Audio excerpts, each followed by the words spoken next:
Bienvenidos a otro video de UR Capacitaciones. Para esta jornada, trauma de tórax. ¿Qué es el trauma de tórax? Entonces, tenemos la condición siguiente.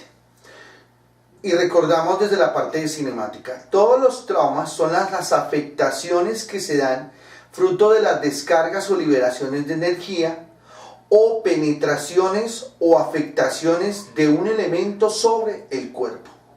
En este caso, sobre la cavidad torácica. Hay que tener presente eso, sobre la cavidad torácica.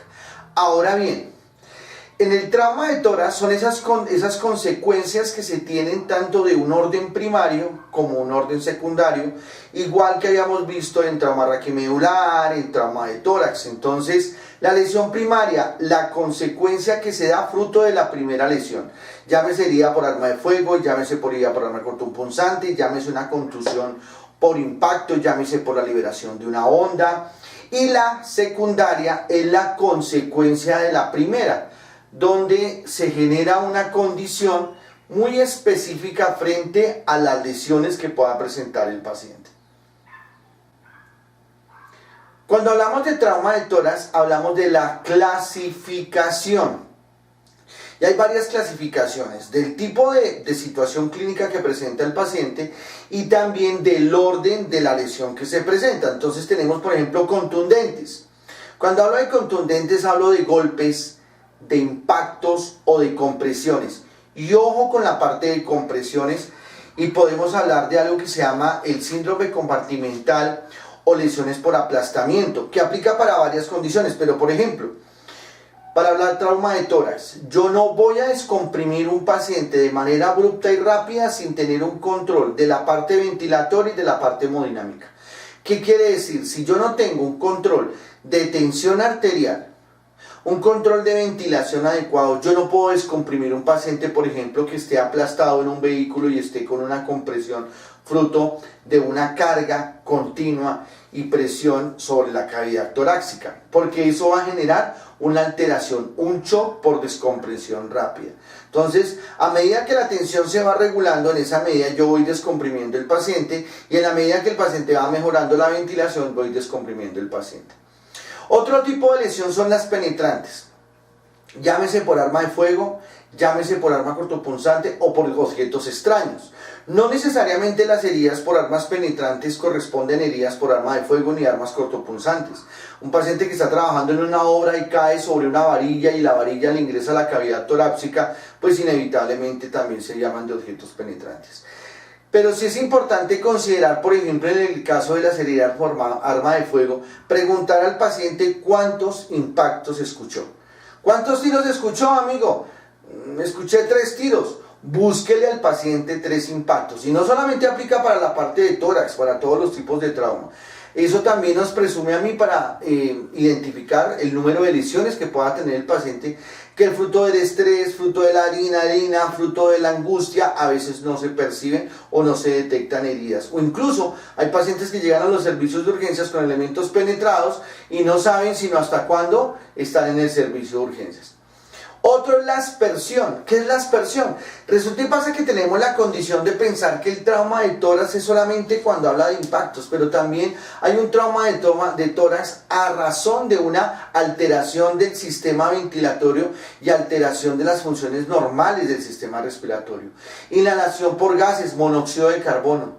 Inhalación por sustancias tóxicas, aurolizadas, fungicidas, elementos que generan toxicidad para el cuerpo, atmósferas peligrosas, que ahí podríamos entrar en un tema bastante amplio de hablar de atmósferas peligrosas. Entonces, por aspersión. Ahorita tenemos también uno por aspersión. Entonces ahorita para esta época todo lo que se está viendo de tiempos de COVID, toda la aspersión de gases, por eso incluso en los servicios de urgencias no se está utilizando las micronebulizaciones, porque obviamente se genera un alto riesgo de aspersión de micropartículas que pueden ser contaminantes. Patológico, es decir, por enfermedades específicas, un edema, una condición clínica como un tromboembolismo pulmonar, condiciones de enfermedades específicas en el pulmón.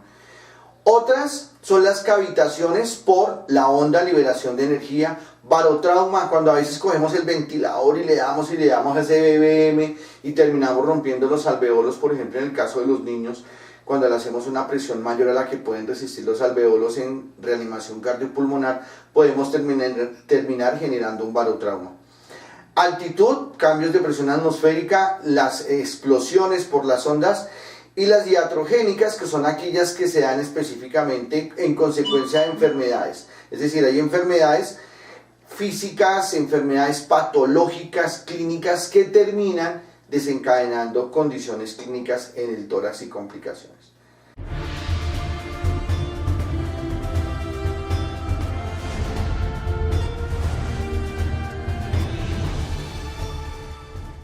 Cuando hablo también de la clasificación de trauma, también hablo de la ubicación. Entonces, cuando yo hablo de traumatismo en tórax, hablo no solamente de la causa, sino de las consecuencias o la ubicación anatómica. En este caso, trauma en el cuello.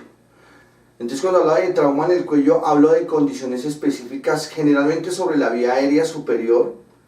Hablo sobre las cuerdas bucales, hablo sobre arterias de gran calibre, es decir, todo lo que corresponde a la vía aérea superior. Traumatismos de grandes vasos, llámese arterias de grandes calibres, la yugular, la carotidia, rupturas. Cuando hablo de traumas a nivel de cavidades arteriales importantes a nivel del corazón. Traumatismo de estructuras óseas, entonces todo lo que tiene que ver con la caja torácica. Recordemos nuestro tórax, cómo está dividido el tórax. Entonces los 12 pares de costillas, las falsas, las verdaderas, las flotantes, la región external, la clavícula, la región escapular. Entonces hablamos de lesiones específicamente dentro de estructuras óseas que corresponden a la caja torácica. Traumatismos pulmonares, específicamente a nivel del pulmón. Entonces, que tienen que ver específicamente con esa cavidad que se encarga específicamente de la ventilación a nivel pulmonar.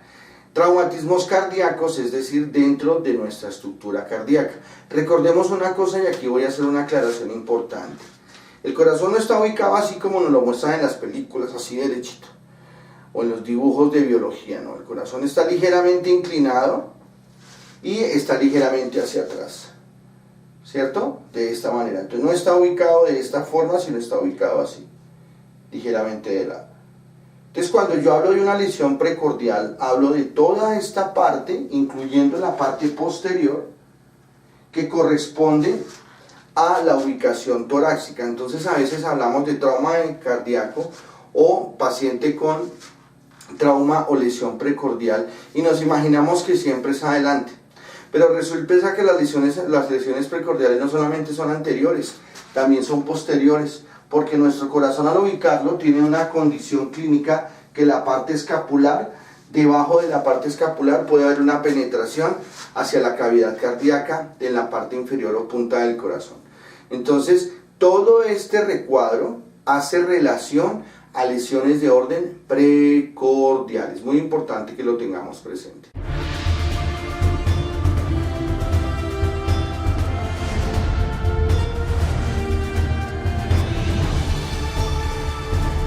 Otra condición que nos hace relación es la cinemática del trauma. Entonces, la condición en que se presenta. Si yo tengo un impacto frontal, genera un aplastamiento o una contusión. Los golpes laterales generan una lesión a nivel external lateral. La frenada en la clavícula, lesiones que se dan por orden penetrante, rupturas de grandes vasos aórticas, rupturas carotidias, que generalmente se presentan fruto de la cinemática. Por eso es muy importante cómo pasó, a qué velocidad iba, qué le pegó a qué. Él estaba quieto y vino en un impactado, o estaba en movimiento y se impactó fuertemente. Tenía equipos de protección personal. Eso es muy importante para que nosotros tengamos las condiciones que hablamos. Entonces,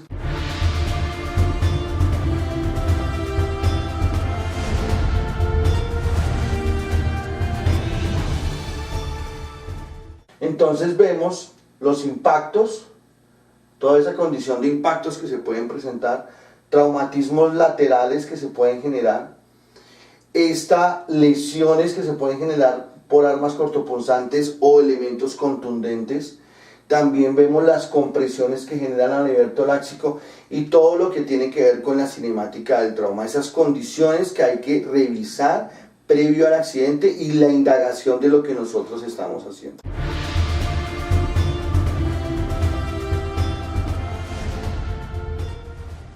Neumotórax es una enfermedad que se produce cuando el aire se filtra en el espacio que entra a los pulmones, entre la pleura y la cavidad o la estructura pulmonar, generando unas condiciones físicas muy importantes.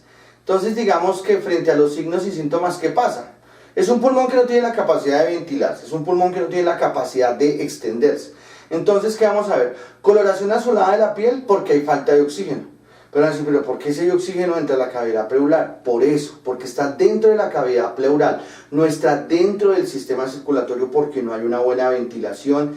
Y acordémonos, ventilar, entrada y salida de aire, y oxigenación hace relación a la oxigenación celular.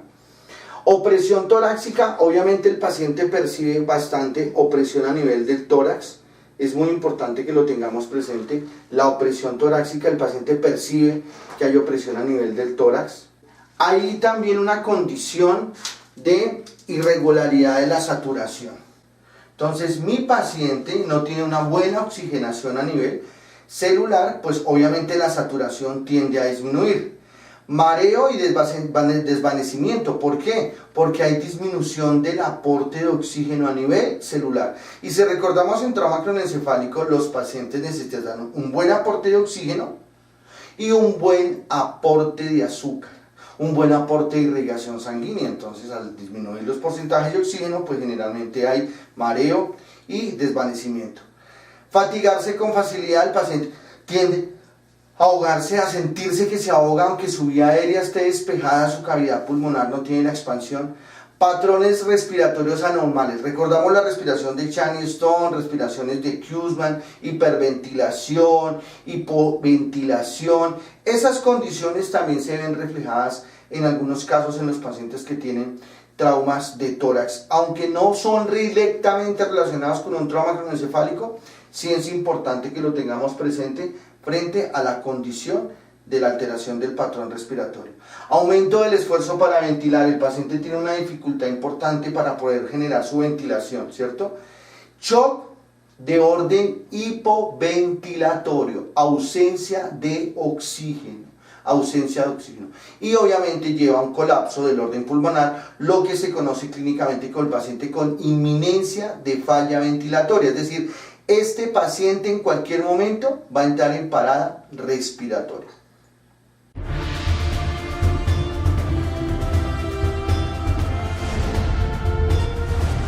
En el hemotórax, entonces en el hemotórax se vamos a encontrar, es casi que similar a la condición del neumotórax con la diferencia que hay cavidad ocupada por sangre. También hay piotórax, también hay otras condiciones clínicas relacionadas con líquidos en la cavidad pleural o sustancias en la cavidad pleural. En el hemotórax vamos a encontrar que hay una gran cantidad de volumen de sangre y de acuerdo a la posición del paciente vamos a encontrar hipoventilación. Si el paciente está sentado, pues va a encontrar hipoventilación en las bases pulmonares. Si el paciente está ligeramente inclinado, va incluso a encontrar hipoventilación en la parte posterior. Y si el paciente está completamente boca arriba, va a encontrar una hipoventilación total en la parte posterior. Entonces, eso también nos va a indicar como, oiga, ¿por qué si el paciente está ventilado, sentado en bases y luego lo acuesto y está en posterior? Pues eso me indica que hay un desplazamiento de líquido en la cavidad pleural que paulatinamente se puede ir coagulando. Recordemos que hay una agregación plaquetaria y eso puede cambiar un poco la condición del paciente.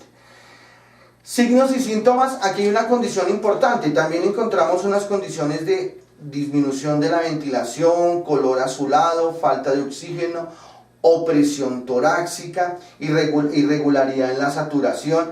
Pero aquí hay una cosa, aparte del mareo y del desvanecimiento que se da por la ausencia de oxígeno a nivel celular, por hipoxia celular a nivel cerebral, también se da por hipovolemia, disminución del volumen.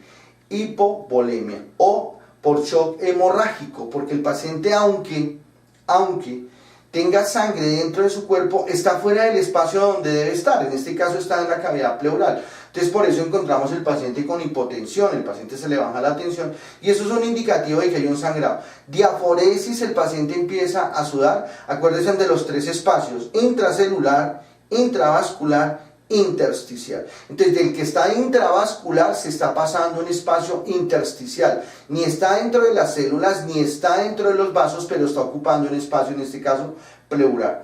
Taquicardia con riesgo de caída abrupta. ¿Qué significa eso? El paciente, como empieza a generar aumento de la frecuencia cardíaca para permitir un control de la hipovolemia y la disminución de volumen, entonces eso significa que si usted encuentra un paciente con una frecuencia cardíaca de 160, ese paciente en cualquier momento le va a entrar en shock hemorrágico y se le va a bajar abruptamente la frecuencia cardíaca porque el corazón ya no puede superar más y va a llegar rápidamente a la bradicardia.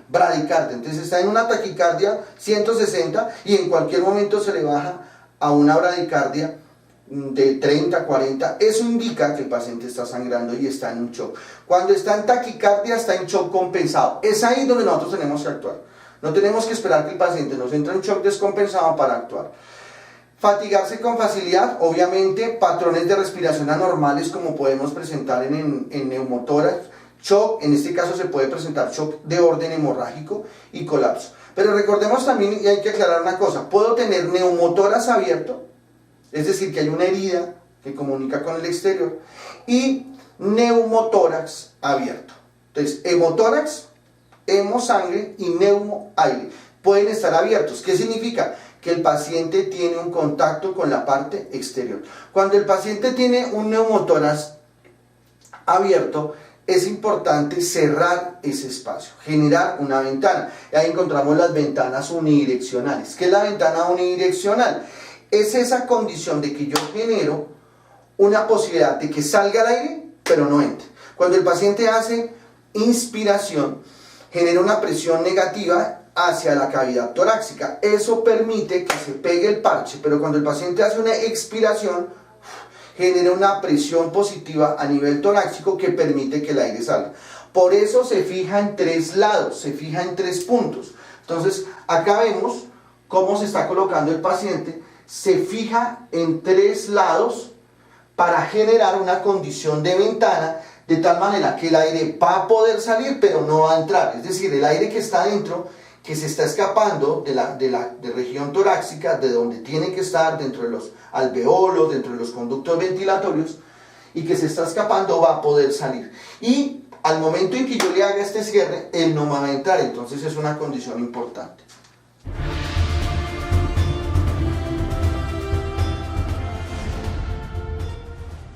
¿Qué es el taponamiento cardíaco? Es una compresión cardíaca ocasionada por la acumulación de líquido que rodea el saco del corazón, saco pericárdico. El taponamiento cardíaco genera una presión en el corazón que evita que se llene y se expanda correctamente, resultando una importante presión de aumento que puede terminar fatal. Entonces es importante considerar esta condición clínica que se presenta. Hay unos signos muy específicos en el trauma de tórax a nivel taponamiento cardíaco. Primero, dolor opresivo en el tórax. Ojo, cinemática del trauma. Siempre tengamos la predisposición de la cinemática del trauma. Dolor opresivo en el tórax, opresión torácica, mareo y desvanecimiento. Recuerde que también aquí hay una disminución de fluidos, en este caso sanguíneos. Disminución de la tensión arterial. Paciente está diaforético, sudando frío, fatigado. Entonces ahí el paciente va a tener una condición importante de disminución. Este paciente va a tener taquicardia, una taquicardia es decir, una compensación importante para poder compensar obviamente esas condiciones de pérdidas de sangre. Entonces se empieza a trabajar rápidamente, ya hemos explicado eso, se fatiga con facilidad y el paciente puede entrar en paro cardíaco. Pero hay una condición muy específica, esa condición específica se conoce como la triada de Beck. Entonces, ¿qué vamos a encontrar en la triada de Beck? Uno, la hipotensión, se baja la tensión arterial. Recordemos que el paciente no puede bajarle la tensión arterial menos de 90 en trauma. Nosotros ya tenemos una condición sistólica que no puede bajar de 90. Entonces, cuando la tensión arterial sistólica se baja y llega a 90, es una primera indicación, hipotensión. Otra condición que tiene el paciente es los ruidos cardíacos velados. ¿Recuerdan el foco aórtico, el foco mitral, el foco tricuspidio, el aórtico accesorio? ¿Recuerdan esa clase de valoración primaria? Perdón, valoración secundaria. Entonces ahí vamos a auscultar los puntos. Entonces, ¿qué vamos a encontrar? Ruidos cardíacos velados. ¿Qué significa? Que aunque yo esté colocando el fonendo y haciendo la técnica adecuada de auscultación cardíaca, yo lo encuentro en este caso el paciente con una buena ruidos cardíacos, no se escuchan, como en el caso del neumotórax o el hemotórax. Entonces el paciente tiene ruidos ventilatorios disminuidos o murmullo vesicular disminuido, se disminuye esa ventilación, eso también la podemos auscultar, pero para este caso, entonces, hipotensión y ruidos cardíacos velados. Y hay otra condición que presentan los pacientes que tienen trauma de tórax a nivel cardíaco, taponamiento cardíaco, y es la ingurgitación yugular. Entonces en la ingurgitación yugular vamos a ver, entonces vemos que la vena yugular genera un aumento en su resistencia y va a dilatarse progresivamente. Hay unos niveles de ingurgitación yugular, uno cuando está hacia nivel de la región clavicular, 2 cuando está más o menos a línea de la mitad del cuello y 3 cuando llega casi a la región del maxilar inferior. 1, 2 y 3. Entonces ahí encontramos ingurgitación yugular por niveles, nivel 1, nivel 2, o ingurgitación yugular 1, ingurgitación yugular 2, ingurgitación yugular 3. Obviamente cuando el paciente tiene una ingurgitación yugular 3, eso también me indica que el grado de progresión y el grado de taponamiento es mayor. Pero también me indica a mí, si yo tengo una ingurgitación yugular grado 1, me quiere decir que tengo que prepararme porque ese paciente progresivamente le va a incrementar la ingurgitación yugular. Entonces en taponamiento cardíaco encontramos todos los signos asociados más la triada de Beck: hipotensión, encontramos ruidos cardíacos velados, ingurgitación yugular. En la ingurgitación yugular, ojo con el diagnóstico diferencial en neumotórax, atención, porque ahí podemos encontrar un cruce en dos signos que se pueden presentar en dos patologías diferentes.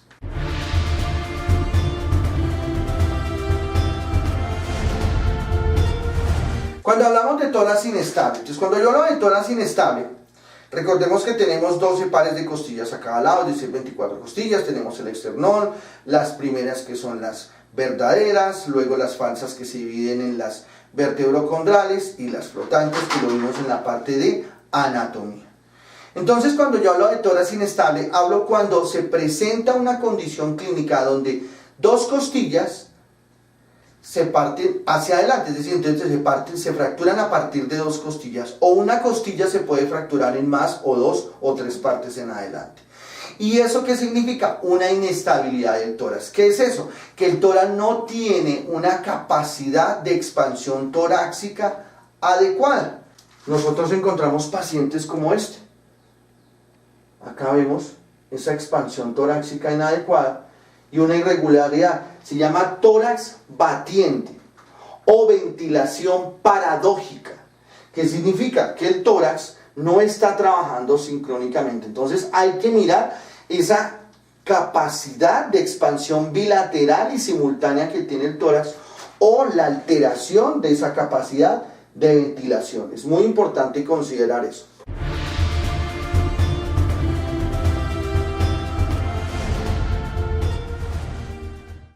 Vamos a encontrar el famoso neumotórax atención. Ya lo explicamos, entonces en el neumotórax atención vamos a encontrar que es el aire que se ingresa a la cavidad pulmonar. Entonces acá vamos a encontrar todo el cuadro clínico del paciente, el dolor torácico, el dolor pleural, la taquicardia, la hipotensión. Vamos a encontrar las causas, se presenta cuando entra aire a la cavidad pulmonar y genera una condición. Condiciones específicas, pues aumenta el trauma de tórax, el neumotórax, incluso puede haber unas condiciones previas y se genera una gran presión a nivel pulmonar, haciendo que aquí vemos incluso el desplazamiento que se presenta en la tráquea porque es comprimida y ahí podemos encontrar esa condición. Estos pacientes con neumotórax atención vamos a encontrar unas cosas importantes. En los pacientes con neumotórax atención vamos a encontrar, 1, desviación de la tráquea hacia el lado contrario donde se está presentando el neumotórax. Es decir, si el paciente tiene un neumotórax a tensión del lado derecho, pues obviamente va a encontrar una desviación de la tráquea que va hacia el lado izquierdo, o viceversa. Ahí van a encontrar ustedes unos signos de hipotensión, o sea, eso no ventila, hay que auscultar. Pueden encontrar el efisema subcutáneo, ahí lo podemos evidenciar. Podemos encontrar murmullo vesicular disminuido ausente, no se escucha el pulmón ventilando, hay que auscultar. Auscultamos ápices, auscultamos partes medias, auscultamos bases. Recordemos la parte anatómica, que hay un pulmón que tiene tres lóbulos y el pulmón izquierdo tiene 2. Y también encontramos la ingurgitación yugular. Por eso es que hay que tener presente que con la condición de taponamiento cardíaco podemos encontrar ingurgitación yugular en neumotórax a tensión y podemos encontrar ingurgitación yugular en taponamiento cardíaco con condiciones clínicas parecidas, pero situaciones de valoración diferentes. Entonces vamos a encontrar que hay una fisiopatología bastante diferente frente a ese proceso.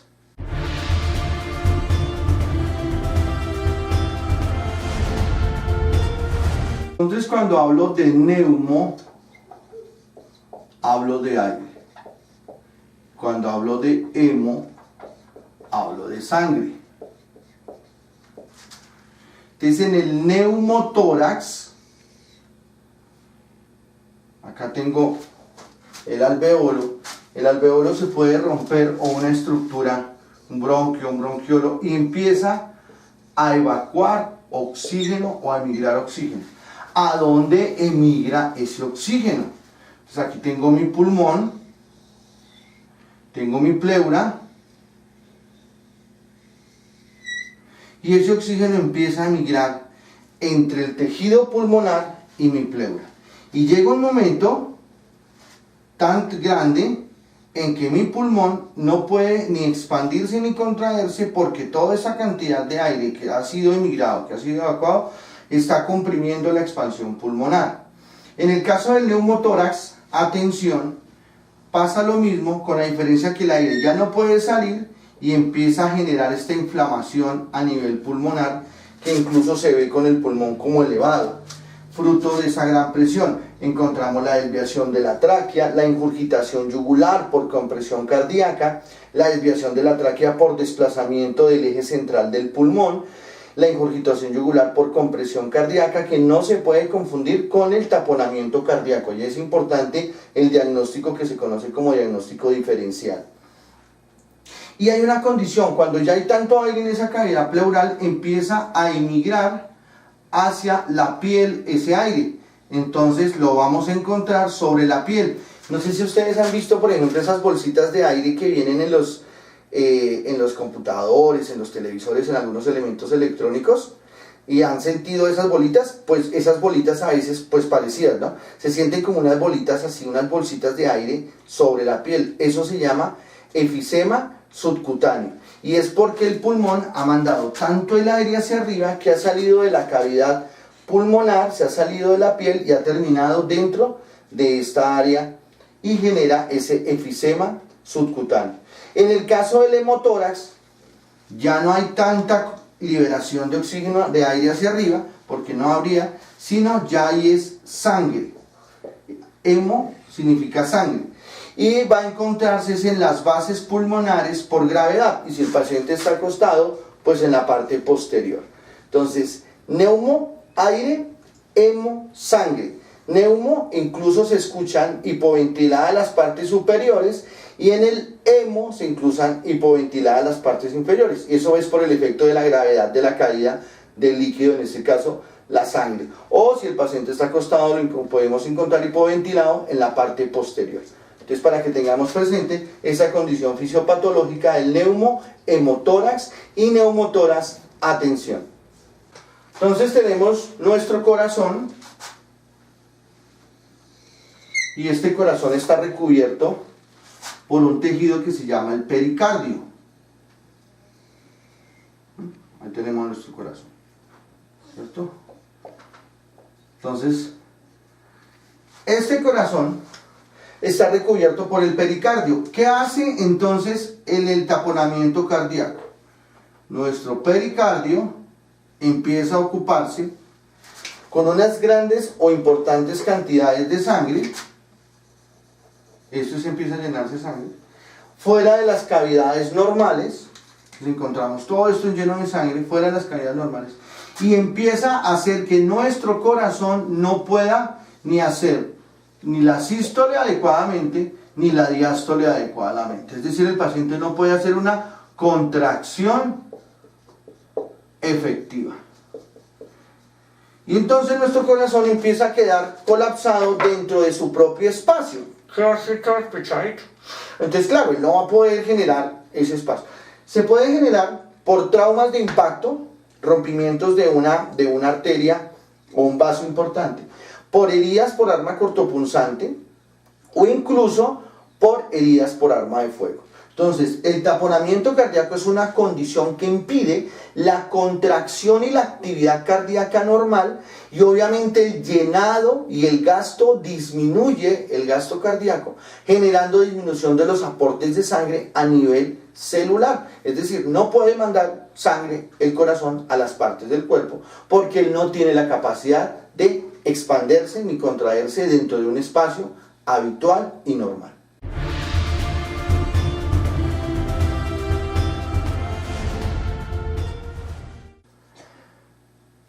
¿Cuáles son los peligros mortales? Es decir, ¿a qué condiciones mi paciente me puede llevar a peligros de muerte? Entonces, peligros de muerte, taponamiento cardíaco. Es muy importante, eso es lo que me puede matar a un paciente, taponamiento cardíaco. Frecuencia respiratoria normal, disminución de la tensión arterial, disminución de la ventilación. El paciente se le incluso ruidos de movimientos de auscultación anormales, ruidos cardíacos velados, la ingurgitación yugular y una percusión del tórax anormal. Es cuando nosotros hacemos esta percusión encontramos una matidez, está duro, no un timpánico, sino una matidez. Entonces, taponamiento cardíaco. Neumotoras a tensión es otra condición que me lleva a mi paciente a condiciones clínicas que pongan en peligro su vida. Polipnea, aumento de la ventilación, disminución de la tensión arterial, hipoventilación del hemitórax, es decir, del lado, ruidos respiratorios velados o desplazados, o los ruidos respiratorios se disminuyen, ingurgitación yugular con desviación de la tráquea hacia el lado contrario donde se está presentando el neumotórax. Timpanismo a la percusión, ¡ping!, porque hay más aire. Entonces, ese también es otro ejercicio que hay que ir practicando en la valoración. Hemotórax masivo, cuando el paciente está sangre, el neumotórax masivo es una condición que también pone en riesgo al paciente. Hay polipnea, aumento de la ventilación, disminución de la tensión arterial, ruidos respiratorios podrían estar normales en algunas partes, pero las partes que están viendo afectadas puede haber disminución del murmullo vesicular y obviamente en este caso no había ingurgitación yugular. Entonces ahí ya podemos empezar a diferenciar el cuadro clínico que tiene el paciente. Neumotórax abierto, entonces es importante en este neumotórax abierto la frecuencia respiratoria aumentada, la tensión arterial disminuida, insuficiencia respiratoria, mi pulmón no trabaja adecuadamente, hipoventilación por un neumotórax, ruidos respiratorios y ruidos cardíacos podrían estar presentes o en algunos casos disminuidos por la condición clínica de hipovolemia y adicionalmente por el desplazamiento. Pueden haber heridas a nivel torácico, aunque no necesariamente son evidentes, por ejemplo las heridas por arma de fuego o cuando el paciente, por ejemplo, tiene una contusión interna por cavitación, no se ve la herida. Traumatropia, que el paciente puede tener alteración de la vía de la tráquea y desplazamiento de desviación de la tráquea que no siempre está relacionado con neumotórax a tensión. Entonces hay que hacer como ese diagnóstico diferencial. Tórax inestable es otra condición que puede llevar a mi paciente a una falla y una muerte. Polipnea, disminución de aumento de la ventilación, disminución de la tensión arterial, insuficiencia respiratoria, hipoventilación en ambos campos pulmonares o en el campo pulmonar que se esté siendo afectado.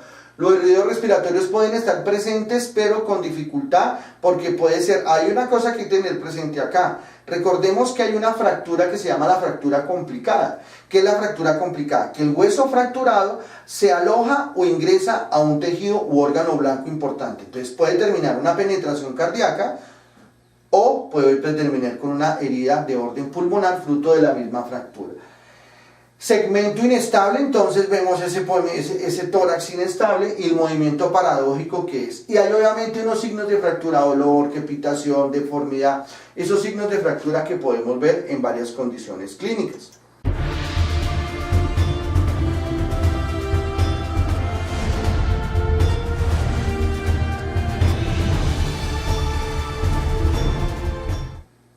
Hay un tratamiento general para el paciente con trauma de tórax. Primero, adecuación de la valoración. Yo tengo que valorar al paciente de acuerdo a los signos y síntomas que tiene, de acuerdo a la cinemática del trauma. Vía aérea adecuada, es decir, debo garantizar que mi paciente tenga una vía aérea adecuada. Posición semisentado va a ayudar muchísimo a que este paciente pueda tener una condición de ventilación mucho mejor. Oxigenación adecuada de acuerdo al grado de la ventilación que tiene, de acuerdo a su saturación, de acuerdo a su nivel de esfuerzo ventilatorio. El acceso venoso es muy importante, sobre todo cuando hablamos de hemo, hablamos de sangrados, entonces es importante, aunque hay que tener muchísimo cuidado en el taponamiento cardíaco, porque si yo coloco en el taponamiento cardíaco volúmenes superiores a los necesitados por el paciente, voy a taponarlo más. ¿Cuál es la mejor condición para saberlo? Si el paciente está normotenso, no le ponga volúmenes. ¿Para qué le pone volúmenes a un paciente normotenso? Entonces, de acuerdo, si la tensión está baja, simplemente colóquele volúmenes hasta compensar la tensión arterial. Pero en el taponamiento cardíaco hay que tener muchísimo cuidado porque esos volúmenes pueden incrementar progresivamente el taponamiento cardíaco. Por eso es importante el seguimiento de los signos y síntomas, del nivel de ingurgitación yugular. Control de signos vitales muy juiciosos. Vuelvo a repetir, no hay que inventarse los signos vitales. No tiene sentido y no tiene una claridad frente a su atención. Signos vitales los pueden tomar cualquiera. La interpretación es suya. Y la adecuada toma de signos y el adecuado registro y valores le va a dar la interpretación de lo que realmente está pasando con el paciente. Hay que monitorizarlo, hay que hacerle un seguimiento al paciente. La aspiración de secreciones, si hay consideraciones para aspirar secreciones cuando hay lesiones que pueda el paciente presentar obstrucción de la vía aérea por sustancias líquidas, es importante tener presente eso. Las siguientes condiciones, hay unos tratamientos específicos. La ventana unidireccional, esa tapa que colocamos.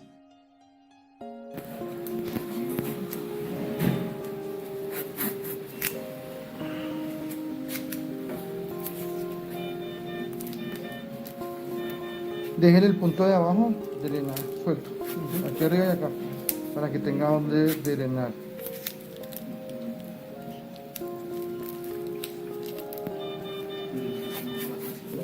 ¿Cómo queda por el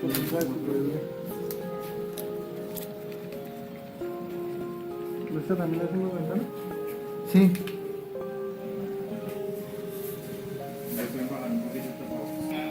¿Listo? ¿Le va a poner la otra?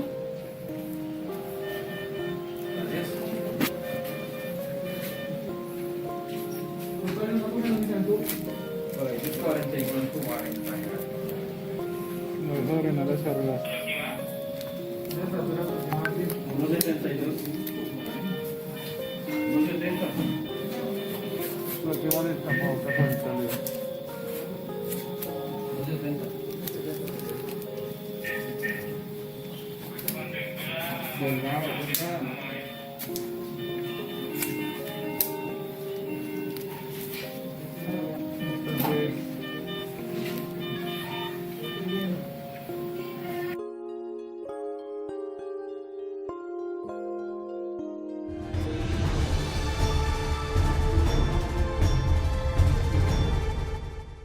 La fijación del tórax inestable, colocamos un esparadrapo sobre el tórax que está, entonces cogemos el esparadrapo y lo pegamos directamente sobre el tórax, fijamos en la parte superior, fijamos en la parte inferior. Entonces tenemos el tórax de nuestro paciente, tiene una fractura torácica, entonces yo voy a colocar un gran esparadrapo de esta manera y lo voy a fijar acá. Aquí coloco otro esparadrapo que me lo fije aquí, y otro esparadrapo que va acá, y otro esparadrapo que me lo fije aquí atrás. Entonces me va a quedar el esparadrapo de esta manera, grande, con una fijación acá y una fijación acá. ¿Dónde lo coloco? Sobre la fractura, sobre la costilla que está fracturada. Ahí es donde coloco esos esparadrapos. ¿Para qué me va a servir? Para generar, el paciente que está fracturado va a tender a sostenerse, porque él siente que disminuye y siente un apoyo. Cuando yo hago esto, el paciente va a sentir una presión continua ahí, va a generar un efecto psicológico de resistencia y adicionalmente va a ayudar a disminuir esa expansión superior a la que en ese momento el paciente pueda tener. Descompresión torácica rápida. ¿Qué es la descompresión torácica? Es la que utilizamos en el caso del esternón para que mi paciente tenga un descanso. Es como cuando voy a pinchar un balón. Entonces pincho el balón, descansa. Esa descompresión torácica rápida se hace con unas condiciones especiales. Entonces aquí tenemos nuestras costillas y debajo de las costillas vamos a encontrar un paquete vascular, las arterias, las venas y el nervio, ¿cierto? Entonces ahí vamos a encontrar otra costilla con su paquete, arterias, venas, nervios. Eso lo vimos en la clase de anatomía. Aquí está la costilla y nuestro paquete, arterias, venas y nervios. Cuando se hace la descompresión torácica se hace por encima de la costilla. ¿Para qué? Para no terminar rompiendo el paquete vascular.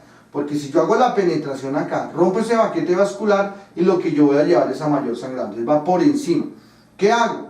Está mi pulmón lleno de aire, van mis costillas, hago la descompresión y sale el aire y mi pulmón vuelve a quedar en una condición normal. Es como pinchar, básicamente, es como generar esa posibilidad para que disminuya la presión, en este caso de aire. Esa es la descompresión torácica rápida, la que vemos ahí.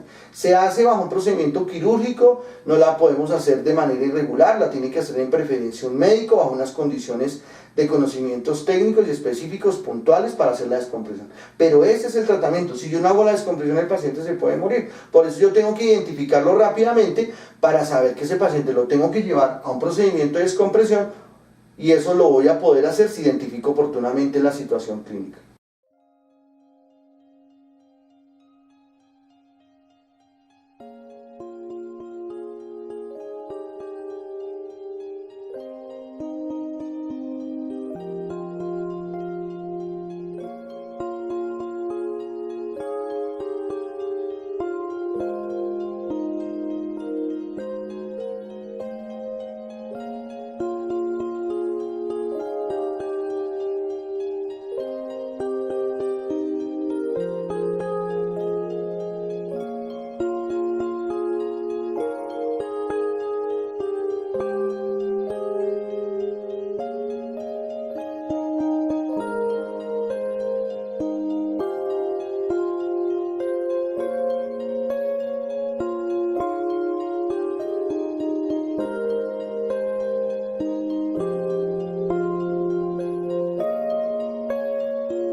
Otra condición es el tubo de tórax que se coloca al paciente para drenar las sustancias, los fluidos, y la toracotomía exploratoria, que es la que se hace a nivel quirúrgico. Estos dos procedimientos son básicamente procedimientos quirúrgicos, pero pues es importante relacionarlos como esos tratamientos específicos que tiene el paciente con trauma de tórax.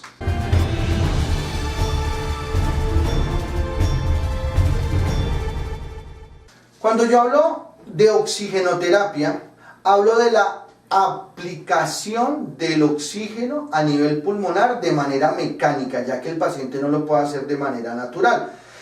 Hay que aclarar, el oxígeno se considera un medicamento. ¿Lo podemos manejar? Sí, pero hay unas condiciones especiales. Es importante que tengamos presente que el aire es un contenedor del 21% de oxígeno. Todo lo que esté por encima de esa condición necesitará el paciente un aporte mecánico adicional. Entonces ahí vamos a encontrar los sistemas de bajo flujo, que entre los sistemas de bajo flujo permiten una conexión rápida y oportuna en el paciente para poder generar condiciones de FiO2 superiores al 21%. Entonces permiten disponer de concentraciones bajas de oxígeno y concentraciones altas de acuerdo al nivel de saturación, el nivel de dificultad respiratoria de oxígeno que el paciente pueda presentar. Y en los sistemas de alto flujo vamos a encontrar condiciones específicas de mayores aportes de oxígeno, y en este caso vamos a encontrar los Venturis. Hay unas subdivisiones específicas, entonces vienen los blancos, los azules, los naranjas, los amarillos, los rojos y los verdes. Vamos a encontrar el blanquito. El blanquito me da un FiO2 del 28%, es decir, recordemos que el oxígeno del ambiente es del 21%, ¿no? Entonces me da un 28%. Y ahí dice 4 litros, ¿qué significa? Que debe ser colocado a 4 litros para que me dé el porcentaje de oxígeno. Lo mismo pasa con cada uno de los colores, hay que siempre mirar, o están de forma lateral o están por debajito del vento. Entonces vamos a encontrar la cánula nasal. Para oxígenos, entonces vamos a encontrar a 1 litro, a 2 litros, a 3 o hasta 4 o 5, la máscara de oxígeno simple, la máscara con reinhalación parcial y la máscara de no reinhalación. Estas máscaras las estamos utilizando muchísimo ahorita para pacientes de COVID, ¿no? Paciente que tenga alguna condición de disminución o ausencia de la dificultad, empiezan con nuestras cánulas y pueden terminar con máscaras de reinhalación. Y sistemas de alto flujo encontramos los Venturis. Entonces, por ejemplo, encontramos un Venturi al 3% que maneja, al 24% que maneja 3 litros, uno de 6 litros para que me dé un 28%, uno de 9 litros para que me dé un 35%, de los 6 litros para que me dé un 40% y de 15 litros para que me dé un 60%.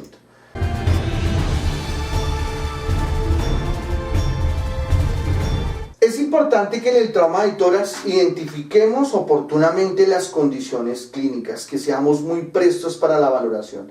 El trauma de tórax es una condición que pone rápidamente la vida del paciente en peligro. Hay que ser oportunos con el diagnóstico, hay que ser oportunos con la diferenciación del diagnóstico, hay que ser oportunos con la presención cuando vemos la parte de cinemática del trauma. Esto nos va a permitir identificar oportunamente las condiciones clínicas que tiene el paciente y las consecuencias a donde puede ir el paciente. Esperamos que con este video sencillo y un resumen general de trauma de tórax hubiéramos quedado con una idea panorámica de lo que es el trauma de tórax. Acá, más allá de aprender conocimientos, viene la aplicación. Si usted aplica lo aprendido, va a tener resultados favorables.